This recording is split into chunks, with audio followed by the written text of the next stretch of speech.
এই বাংলাদেশে বর্তমানে জামাত ইসলামের থেকে বড় জালিম আর কেউ নাই। 16 বছর ধরে গুপ্ত ছিলেন, বেশি বাড়াবাড়ি করলে আবারও কিন্তু সেই গুপ্ত হওয়ার ব্যবস্থা করা হবে।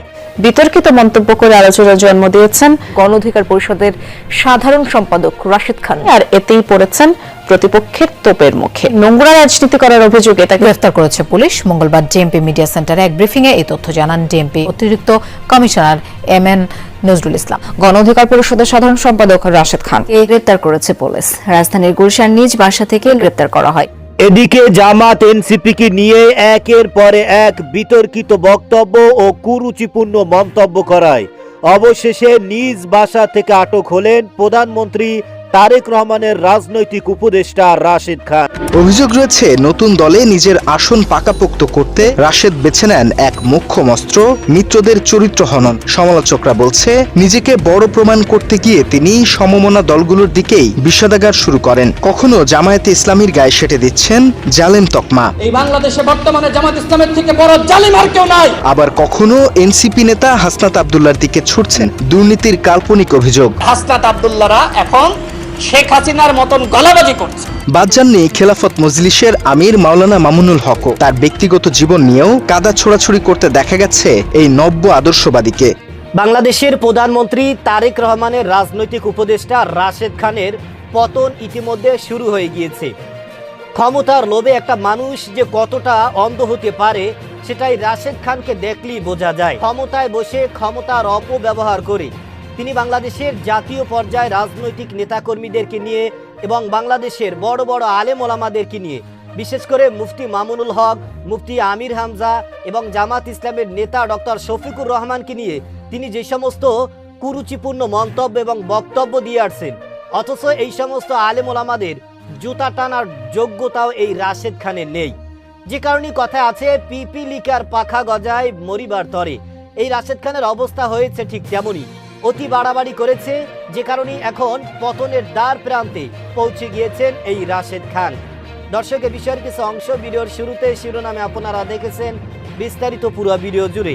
তার আগে আমার একটা অনুরোধ, যারা আমাদের চ্যানেলে নতুন আসছেন চ্যানেলটি সাবস্ক্রাইব করে অল ক্লিক করে বেল আইকনটি বাজিয়ে দিন।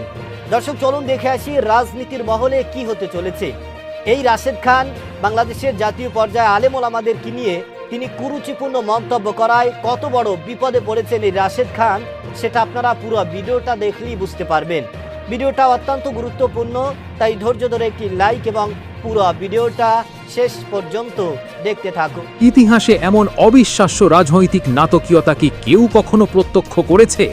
বাংলাদেশের রাজনীতিতে যে বিশাল সমীকরণ এক নিমেষে বদলে যাবে তা কি কেউ আগে থেকে কল্পনাও করতে পেরেছিল? আজ যা ঘটেছে তা শুনলে নিশ্চিতভাবেই আপনার চোখ কপালে উঠে যাবে। রাজনৈতিক পর্যবেক্ষক ও অভিজ্ঞ বিশ্লেষকদের মতে রাশেদ খান ও নাসিরউদ্দিন পাটোয়ারির মধ্যকার যে অভ্যন্তরীণ লড়াই এতদিন কেবল কথার লড়াইয়ে সীমাবদ্ধ ছিল, তা হঠাৎ করেই এক ভয়াবহ বিস্ফোরণে রূপ নিয়েছে। প্রিয় দর্শক, জাতীয় নাগরিক পার্টির মুখ্য সমন্বয়ক নাসিরউদ্দিন পাটোয়ারি কি সত্যি সাবেক গণ অধিকার পরিষদ নেতা ও বর্তমান রাজনৈতিক ব্যক্তিত্ব রাশেদ খানের এমন মারাত্মক ও গোপন তথ্য হাটে হাড়ি ভেঙে ফাঁস করে দিয়েছেন, যা এতদিন লোকচক্ষুর আড়ালে লুকিয়ে রাখা হয়েছিল? যে বিস্ফোরক ফোন কল এবং তথাকথিত নথির সত্যতা নিয়ে তোলপাড় সৃষ্টি হয়েছে, তা নিয়ে পুরো দেশ জুড়ে এখন একটাই প্রশ্ন: কি সেই গোপন তথ্য যা ফাঁস করার পর বিএনপি থেকে বহিষ্কার হতে যাচ্ছেন রাশেদ খান? পাটোয়ারির হাত ধরে যে চাঞ্চল্যকর দাবির পাহাড় প্রকাশ্যে এসেছে, তার জেরে কি রাশেদ খানের রাজনৈতিক কেরিয়ারে বড় ধরনের ধস নামতে চলেছে? বিশ্লেষকদের এক অংশের ধারণা, এর ফলে বিএনপি বা তার সংশ্লিষ্ট বলয় কি রাশেদ খানের বিরুদ্ধে কোনো চরম শাস্তিমূলক ব্যবস্থা নিতে যাচ্ছে? তিনি কি শেষ পর্যন্ত দল বা রাজনৈতিক সম্পর্ক থেকে বহিষ্কার হবেন, নাকি এই দাবির পেছনে লুকিয়ে আছে সম্পূর্ণ নতুন কোনো রাজনৈতিক চাল? প্রিয় দর্শক, পুরো ঘটনাটির ভেতরে কি কি ভয়ঙ্কর বিস্ফোরক অভিযোগ ও নথি নিয়ে চাপানোতর তৈরি হয়েছে, তা একের পর এক প্রমাণসহ আজকে আপনাদের সামনে বিশ্লেষণ করব। তবে প্রশ্ন হচ্ছে, রাশেদ খান কি সত্যি নিজেকে নির্দোষ প্রমাণ করতে পারবেন, নাকি পাটোয়ারির ফোনালাপ ও নথির জালে আটকাবেন? ভিডিওটি শেষ পর্যন্ত না দেখলে কিন্তু এই রাজনৈতিক মহানাটকের আসল মোড়টি আপনি মিস করবেন। প্রিয় দর্শক, ঘটনার সূত্রপাত কিভাবে হলো, আসুন সম্পূর্ণ প্রেক্ষাপট একের পর এক ভেঙে বুঝে নেওয়া যাক। রাজনৈতিক অঙ্গনে যখন ক্ষমতার ভারসাম্য ও নেতৃত্ব নিয়ে প্রচণ্ড কড়াকড়ি চলছে, ঠিক তখনই রাশেদ খান তার ভেরিফাইড ফেসবুক পেজে একটি নজিরবিহীন ও বিস্ফোরক পোস্ট শেয়ার করেন। সেই পোস্টে তিনি প্রকাশ করেন এক চাঞ্চল্যকর তথ্য। বিশ্লেষকদের মতে রাশেদ খানের দাবি অনুযায়ী ওই দিন বিকেলে প্রথমে নাসিরউদ্দিন পাটোয়ারি তাকে কল করেন। প্রথম কলটিতে ছিল এক ধরনের আপোষ ও সমঝোতার বার্তা। পাটোয়ারি প্রস্তাব করেছিলেন মিডিয়া কিংবা সোশ্যাল মিডিয়ায় যেন দুই পক্ষ কেউ কারো বিরুদ্ধে আর কোনো উস্কানিমূলক বা নেতিবাচক বক্তব্য না দেন। উত্তরে রাশেদ খান জানান, যদি সরকার, রাষ্ট্রীয় পর্যায়ে এবং সিনিয়র রাজনৈতিক নেতাদের নিয়ে কটূক্তি বন্ধ করা হয় তবে তিনি বিষয়টি ইতিবাচকভাবে বিবেচনা করতে পারেন। প্রথম ফোন কলটি এভাবে শেষ হলেও আসল নাটক শুরু হয় ঠিক ওই দিন রাতেই। প্রিয় দর্শক, গভীর রাতে পাটোয়ারি আবারও ফোন করেন রাশেদ খানকে, তবে এবার তার গলার সুর ছিল সম্পূর্ণ ভিন্ন, প্রচণ্ড ক্ষিপ্ত এবং আক্রোশপূর্ণ। রাশেদ খানের সোশ্যাল মিডিয়া পোস্টের ভাষ্য অনুযায়ী পাটোয়ারি সরাসরি তাকে হুমকি দিয়ে বলতে থাকেন, আপনি কেন বারবার আমার বিরুদ্ধে বক্তব্য দিচ্ছেন? আমি কিন্তু এবার আপনার সব গোপন তথ্য জনসম্মুখে ফাঁস করে দেব। প্রিয় দর্শক, রাতের ওই দ্বিতীয় ফোন কলে পাটোয়ারি ঠিক কী বিস্ফোরক অভিযোগ এনেছিলেন? রাজনৈতিক পর্যবেক্ষকদের দাবি বিশ্লেষণ করলে জানা যায়, পাটোয়ারি ফোনে দাবি করেছিলেন যে রাশেদ খান নাকি একসময় বিশেষ ছাত্র নেতাদের কাছ থেকে নিয়মিত প্রতি মাসে ৫ লাখ টাকা করে আর্থিক সুবিধা নিতেন। এমনকি তাদের ফান্ড ও আন্দোলনের অর্থ থেকে অবৈধ অর্থনৈতিক সুবিধার বিশাল অঙ্কের আর্থিক লেনদেন হতো, এমনটাই অভিযোগ তোলা হয়েছে। এই ধরনের মারাত্মক আর্থিক দুর্নীতির অভিযোগ ওঠা মাত্রই বাংলাদেশের রাজনীতিতে এক বিষম তোলপাড় শুরু হয়।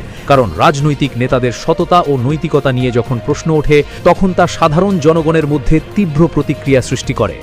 পাটোয়ারি দাবি করেন যে এই আর্থিক লেনদেনের সমস্ত তথ্য, প্রমাণ ও নথি তার হেফাজতে সুরক্ষিত আছে এবং তিনি এগুলো দ্রুতই প্রকাশ করবেন। তবে প্রিয় দর্শক, ঘটনার অপর পিঠ কিন্তু কম নাটকীয় নয়। রাশেদ খান এই অভিযোগের পর চুপ থাকেননি, তিনি তাৎক্ষণিকভাবে এই দাবির বিরুদ্ধে গর্জে উঠেছেন। রাশেদ খান স্পষ্ট ভাষায় জানিয়ে দেন, আমি কখনোই কারো কাছ থেকে ১ টাকাও অনৈতিকভাবে নিইনি। আমার বিরুদ্ধে তোলা এই দুর্নীতির দাবি সম্পূর্ণ ভিত্তিহীন, উদ্দেশ্যপ্রণোদিত এবং রাজনৈতিক চরিত্র হননের একটা জঘন্য অপচেষ্টা। রাশেদ খান পাটোয়ারিকে খোলা চ্যালেঞ্জ ছুড়ে দিয়ে বলেন, যদি তোমার কাছে কোনো প্রমাণ থাকে তবে এখনই তা জনগণের সামনে উন্মুক্ত করে দাও, আমি একটুও ভয় পাই না। প্রিয় দর্শক, অর্থনৈতিক লেনদেনের বাইরেও পাটোয়ারি আর কি গোপন তথ্য ফাঁস করার হুমকি দিয়েছেন? সংবাদ বিশ্লেষণ করলে দুটি স্পর্শকাতর বিষয়ের কথা উঠে আসে। রাজনৈতিক বিশ্লেষকদের একাংশের মতে পাটোয়ারি নাকি দাবি করেছেন যে ঢাকার অন্যতম আভিজাত্যপূর্ণ এলাকায় রাশেদ খানের নামে বেনামে বিলাসবহুল গোপন ফ্ল্যাট ও স্থাবর সম্পদ রয়েছে, যা তিনি রাজনীতির আড়ালে অর্জিত সম্পদ দিয়ে গোটান। কিন্তু রাশেদ খান এই দাবি সম্পূর্ণ নস্যাৎ করে দিয়ে বলেন, ঢাকায় তার কোনো গোপন কিংবা দৃশ্যমান ফ্ল্যাট নেই, এটা সম্পূর্ণ গুজব ও প্রোপাগান্ডা। যে বিষয়টি সবচেয়ে বড় আলোচনার জন্ম দিয়েছে তা হল বিএনপির হাইকমান্ড বা বিএনপির মূল রাজনৈতিক ধারার সাথে রাশেদ খানের বিশেষ আঁতাত ও যোগসূত্র তৈরি সংক্রান্ত গোপন নথির হুমকি। কথায় আছে, অতি বাড়াবাড়ি কোনো কিছুই ভালো নয়। এই রাশেদ খান তিনি বিএনপিতে যোগ দেওয়ার পরে তিনি বিএনপির পদ পাওয়ার জন্য, বাংলাদেশের প্রধানমন্ত্রী তারেক রহমানের আস্থাভাজন হওয়ার জন্য তার পক্ষ নিয়ে তিনি বিরোধী দলের নেতাকর্মীদেরকে নিয়ে যে সমস্ত বক্তব্য এবং যে সমস্ত মন্তব্য তিনি একের পর এক গণমাধ্যমে প্রচার করতেছে, তার সেই বক্তব্যের জেরে এবং তার সেই মন্তব্যকে কেন্দ্র করে মানুষ কিন্তু দিনে দিনে তার উপরে ক্ষিপ্ত হচ্ছে এবং তার এই বক্তব্য, তার এই মন্তব্যর কিন্তু তীব্র নিন্দা এবং প্রতিবাদ জানিয়েছেন এদেশের সর্বস্তরের জনগণ। কারণ রাজনীতি হিসাবে প্রত্যেকটা দলেরই একটা অধিকার রয়েছে এবং তারা সকলের রাজনৈতিক দল নিয়ে তারা কাজ করবে, এটাই স্বাভাবিক। কিন্তু এই রাশেদ খান, যাকে বহুরূপী রাশেদ খান বলা হয়, তিনি একটা সময় সাবেক প্রধানমন্ত্রী শেখ হাসিনাকে মমতাময়ী মা বলেছিল এবং তিনি কিন্তু গণ অধিকার পরিষদের সাধারণ সম্পাদক ছিল। তার সেই দল ছেড়ে তিনি ক্ষমতার লোভে বিএনপিতে যোগদান করে তিনি কিন্তু এমপি হওয়ার জন্য নির্বাচন করেছে, কিন্তু মানুষ তাকে পছন্দ করে নাই এবং মানুষ তাকে ভোট দেয়নি, যে কারণে তিনি কিন্তু এমপিও হতে পারেনি। কিন্তু এমপি না হতে পেরে তিনি এই বিরোধী দলের নেতাকর্মীদেরকে নিয়ে, এনসিপির নেতাকর্মীদেরকে নিয়ে যেই সমস্ত মন্তব্য তিনি গণমাধ্যমে প্রচার করেন, তার সেই বক্তব্যের জেরেই কিন্তু তিনি নিজেকে মানুষের কাছে আলোচনা এবং সমালোচনার পাত্র হিসেবে তুলে ধরেছেন। কিন্তু এই রাশেদ খান তিনি বাংলাদেশের বিখ্যাত বড় বড় আলেম ওলামাদেরকে নিয়ে যে ধরনের মন্তব্য করেছেন, বিশেষ করে মুফতি আমির হামজার সাথে যে একটা ঘটনা ঘটেছে আপনারা জানেন, গণ অধিকার পরিষদের সাথে এবং এই মুফতি আমির হামজার লোকজনের সাথে একটা অঘটন ঘটেছে। সেইখানে মুফতি আমির হামজার নেতৃত্বে কিন্তু এ ধরনের কোনো ঘটনা ঘটেনি। আপনারা হয়তো পুরো খবর দেখেছেন, কিন্তু সেখানে এই রাশেদ খান মুফতি আমির হামজাকে একেবারেই ধুয়ে দিয়েছেন যে তিনি বক্তৃতা দিতে পারবেন না, ওয়াজ করতে পারবেন না, মসজিদে খুতবা দেওয়া তো দূরের কথা, নামাজ পড়তেও পারবেন না এই মুফতি আমির হামজা। সে একজন মুফতি, সে একজন কোরআনের আলোচনা করেন, তার ওয়াজ শুনতে লক্ষ লক্ষ মানুষ আসে। যেখানে এই রাশেদ খান সূরা ফাতিহা পড়তে গেলে তার কাপড় ঠিক থাকে না বলে আমার ধারণা। সে একজন মুফতি সাহেব, বাংলাদেশের বিখ্যাত আলেম মামুনুল হক এবং এই জামাত ইসলামের যে নেতা ডক্টর শফিকুর রহমানের মতো জাতীয় পর্যায়ের নেতাকর্মীদেরকে নিয়ে তিনি মন্তব্য করেন, যে কারণে ইতিমধ্যে পতনের দ্বার প্রান্তে পৌঁছে গিয়েছেন এই রাশেদ খান। মানুষ তাকে ঘৃণার চোখে দেখা শুরু করেছে, যে যেখানে পাচ্ছে সেখানেই এই রাশেদ খানকে ভুয়া ভুয়া স্লোগান দিচ্ছে। কারণ অতি বাড়লে যা হয়, অতি চালাকের গলায় দড়ি। এই রাশেদ খান, ভিপি নূর, তাদের অবস্থা যে কেমন হয়েছে, তাদের যে ভাষণ, তাদের যে কথাবার্তা, তারা গণমাধ্যমে যেই সমস্ত বক্তব্য এবং মন্তব্য দিচ্ছেন, তাদের সেই মন্তব্য, তাদের সেই বক্তব্য শুনে এদেশের যুব সমাজ, এদেশের ছাত্র সমাজ এবং এদেশের ছাত্র জনতা সবাই আজ হতাশ।